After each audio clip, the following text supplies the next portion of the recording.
Point. Hi, ನಾನು ಸಂತೋಷ್. ಇವತ್ತು ನಮ್ಮ ಪಾಯಿಂಟ್ ಅಲ್ಲಿರೋ ಸಿನಿಮಾ ಬಂಗಾರ ಸನ್ ಆಫ್ ಬಂಗಾರದ ಮನುಷ್ಯ. ಈ ಸಿನಿಮಾ ಟೈಟಲ್ ಅನೌನ್ಸ್ ಆಗಿದ ತಕ್ಷಣ ಆಡಿಯನ್ಸ್ಗೆ ತುಂಬಾನೇ ಎಕ್ಸ್ಪೆಕ್ಟೇಷನ್ಸ್ ಇತ್ತು. ಇದು ಶಿವನ್ ಸಿನಿಮಾ ಅಂತ ಮಾತ್ರ ಅಲ್ಲ, ಆ ಟೈಟ್ಲ್ಗೆ ಇದ್ದಿದ್ದ ಪವರೇ ಆ ಥರದ್ದು. ಸಿನಿಮಾದ ಒನ್ ಲೈನ್, ಯಾವುದೇ ಸೆಂಟಿಮೆಂಟ್ಸ್ಗಾಗಲಿ ಫೀಲಿಂಗ್ಸ್ಗಾಗಲಿ ಜಾಗ ಕೊಡದೆ, ನಾಳೆ ಬಗ್ಗೆ ಚಿಂತೆ ಮಾಡದೆ, ಇವತ್ತೇನಿದೆ ಅದನ್ನ ಮಾತ್ರ ನೋಡ್ತಾ ಇರುವಂತ ಒಬ್ಬ ವ್ಯಕ್ತಿ ಯಾವುದೋ ಒಂದು ಸಂದರ್ಭದಲ್ಲಿ ತನ್ನ ತಂದೆ ಒಬ್ಬ ಬಂಗಾರದ ಮನುಷ್ಯ ಅಂತ ಗೊತ್ತಾಗಿದ ತಕ್ಷಣ ಅವ್ರ ತಂದೆ ಯಾವ ರೀತಿ ಜನಗಳು ಸ್ಪಂದಿಸ್ತಾ ಇದ್ರೋ, ಯಾವ ರೀತಿ ಜನಗಳು ನೆರವಾಗಿರ್ತಿದ್ರೋ ಅದನ್ನ ತಿಳ್ಕೊಂಡು ಮಗನು ಯುರೋಪಿಂದ ಕರ್ನಾಟಕದಲ್ಲಿ ಯಾವುದೋ ಒಂದು ಹಳ್ಳಿಗೆ ಬಂದು ಅದೇ ರೀತಿ ರೈತರ ಪರವಾಗಿ ನಿಂತು ಕೊನೆಗೆ ಸಮಸ್ಯೆನೆಲ್ಲ ಬಗೆಹರಿಸ್ತಾರೆ. ಸಿನಿಮಾದ ಹೀರೋ ಕರುನಾಡ ಚಕ್ರವರ್ತಿ ಡಾಕ್ಟರ್ ಶಿವರಾಜ್ ಕುಮಾರ್. ಶಿವನ್ ಅವ್ರನ್ನ ಸ್ಕ್ರೀನಲ್ಲಿ ನೋಡಿದ್ರೆ ಸಾಕು, ಆಡಿಯನ್ಸ್ಗೆ ಆಗಲಿ ಫ್ಯಾನ್ಸ್ಗೆ ಆಗಲಿ ಸ್ವಲ್ಪ ಎನರ್ಜಿ ಜಾಸ್ತಿ ಆಗುತ್ತೆ.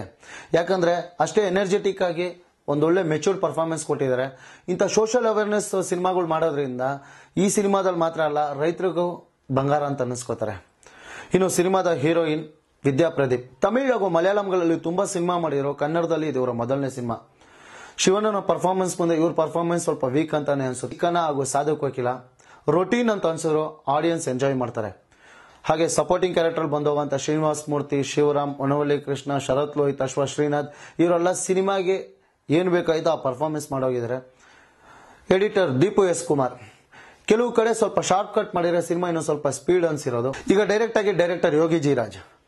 ಯೋಧನ ಬಗ್ಗೆನೇ ಆಗಲಿ ರೈತನ ಬಗ್ಗೆ ಆಗಲಿ ಸಿನಿಮಾ ಅನ್ನೋದು ಬಂದಾಗ ತುಂಬಾ ಖುಷಿ ಕೊಡುವಂತ ವಿಷಯ. ಅಂತ ಒಂದು ವಿಷಯನ ಇಲ್ಲಿ ರೈತರ ಪರವಾಗಿ ನೀವು ಮಾಡಿದೀರಾ. ಇಲ್ಲಿ ನಿಮ್ಮ ಪ್ಲಸ್ ಆಗಲಿ ಮೈನಸ್ ಆಗಲಿ ಯಾವ್ದು ಲೆಕ್ಕಕ್ಕೆ ಬರಲ್ಲ.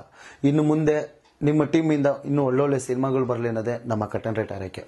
ಸಿನಿಮಾದ ಪ್ಲಸ್ ರೈತರ ಆತ್ಮಹತ್ಯೆ ಬಗ್ಗೆ ಹೇಳಿರೋದು, ಬಿತ್ತನೆ ಮಾಡೋ ಬೀಜದಲ್ಲಿ ನಡೆಯುವಂತ ಫ್ರಾಡ್ ಕೆಲಸದ ಬಗ್ಗೆ, ಕಳಸಾ ಬಂಡೂರಿ ಬಗ್ಗೆ, ಇದೆಲ್ಲ ಸಿನಿಮಾದ ಪ್ಲಸ್ ಅಂತಾನೆ ಹೇಳ್ಬೋದು. ಸಿಟಿಲಿರೋ ನಾವು ರೈತರಾಗೋದಕ್ಕಾಗಲ್ಲ, ಆದ್ರೆ ಅಲ್ಲಿರೋ ರೈತರನ್ನ ಸ್ವಲ್ಪ ಉಳಿಸ್ಕೊಳ್ಳೋಣ. ಇನ್ನು ಮುಂದೆ ಆದ್ರೂ ರೈತರ ಪರವಾಗಿ ನಿಲ್ಲೋಣ. Save nature and save farmers. ಈ ನಮ್ಮ ಸುದ್ದಿ ವಿಮರ್ಶೆ ನಿಮ್ಗೆ ಇಷ್ಟ ಆದ್ರೆ ಲೈಕ್, ಶೇರ್, ಕಮೆಂಟ್ ಮಾಡಿ. ಕೆಳಗಿರೋ ಸಬ್ಸ್ಕ್ರೈಬ್ ಬಟನ್ ಒತ್ತಿ. ಅದಕ್ಕೂ ಮೇಲೆ ಏನೋ ಹೇಳ್ಬೇಕು ಅನ್ಸರೆ ವಾಟ್ಸಪ್ ನಂಬರ್ ಇದೆ, ವಿಡಿಯೋ ಸೆಂಡ್ ಮಾಡಿ, ನಾವು ಅದಕ್ಕೂ ರಿಪ್ಲೈ ಮಾಡ್ತೀವಿ. ನಮಸ್ತೆ.